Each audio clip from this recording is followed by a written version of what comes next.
gudoomiyaha xisbi siyaasadeedka mucaaradka ee wadani mudane cabdiraxmaan maxamed cabdilaahi ciro ayaa shir Dowsaaka ku qabtay xarunta guud ee xisbigaasi ku leeyahay magaalada Hargeysa isla markaana ay ku helinayeen xubno kamid ah hoggaanka sare ee isla xisbigaasi ay waxay jawaab kaga bixiyeen warqad qoraal ah oo madaxtooyada Soomaaliland ay u gudbisay xisbigaasi oo dib ay ugu celinaysay xubintii komishanka doorashooyinka xisbiga mucaaradka ee wadani uu soo xulay inuu uga mid noqdo isagoona gudoomiyuhu tilmaamay in aan xisbigu ku qancin qoraalka madaxtooyada u soo qortay ee dib ugu celisay Dr. Maxamed Cismaan Fadal oo xubinta xisbiga mucaaradka ee wadani ay u egmadeen inuu uga mid noqoto komishanka doorashooyinka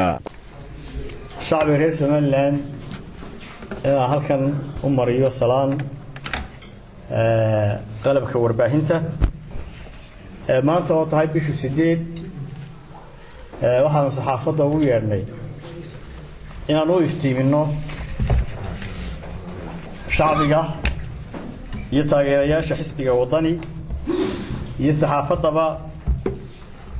arrimo la xiriira in xubinta xisbiga wadani u magacaabay komishanka doorashooyinka qaranka oo bariyahan dambe si weyn ugu jirtay qalabka warbaahinta 28 bishii 8 ee August waa xisbiga wadani soo gaadhay waraaq ku taariikhaysan 24 August 2014 oo madaxweynaha Jamhuuriyadda Soomaaliland kaga dalbanayo in 7 cisho gudahood xisbigu ku soo magacaabo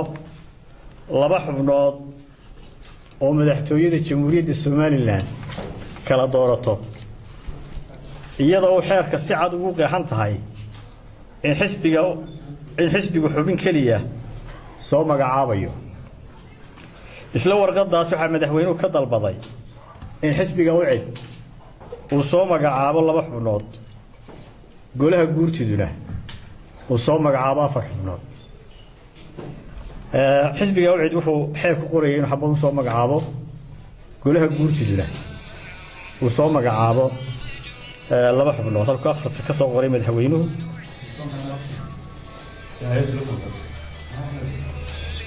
su'aashu waxay tahay ma xeerka ayaa saxa mise wareegtada madaxweynaha ayaa saxa jawaabtu waxa weeye waxa saxa xeerka madaxweynaha in xisbiga laga rabo xubin kaliya aan laga rabin 2 xubnood marka warqadda madaxweynuhu soo qorayna waxaan siin doonaa saxaafadda waan loo qaybin doonaa hadii ilaahay ka dhigo waana taa xeerkaana saxa annagu xeerka raacayna waxaan soo magacawnay 30 bishii 8 xubintii xisbigu xaq ugu lahaa guddiga doorashooyinka qaranka maxaa laga rabay xubintaas sida xeerku tilmaamayo waxa laga rabay shuruudaha halka ku qoran inuu yahay muwaadin u dhashay Soomaaliland fadlan wada garanaysaan afilaya in qodobka buuxiyay harkiina waraxdaan qabana waxa kamid ah inaanu kamid ahayn urur xisbi siyaasadeed kana madax banaan yahay taariikhda ayna soo gaadhay warqadu iyo taariikhda xisbigu magacaabay labadaba kama mid ahayn Dr. Maxamed Cismaan Fadal xisbiga wadani marka xisbi ka mutirsaneyn muwaadin reer Soomaaliland oo sifo sharciga waafaqsan isu casilay saxaafaduna ka qortay warbaahinta ku jiray muddada ka hor ayuha way lagu yaqaan dhowrsanaan sharaf iyo cadaalad bulshada dhexdeeda waxaan magac qof waliba markaati ka yahay taas waydu jirahaan iyo maskax ahaan baa gudan kara xilka taana markaatibaynu ka wada nahay wayna dambi ciqaab iyo maxkamad horteeda lagaga cadayn waligeed taana wuu buuxiyay waa inuu muslim yahay dhammaanteen muslim baynu nahay isna inaga duwanaa taana wuu buuxiyay waa inuu leeyahay aqoon dugsi sare ugu yaraan iyo wuxuu dhigmaa maxamed PhD buu sitaa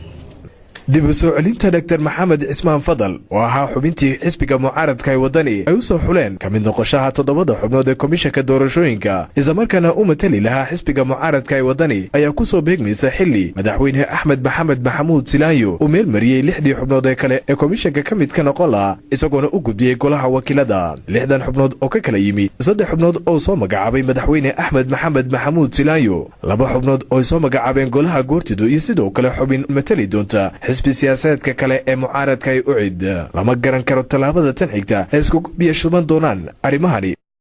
oo Faysal Maxamed Aadan Faysal Fifa telefishinka caalamiga Royal TV magaalada Hargeysa.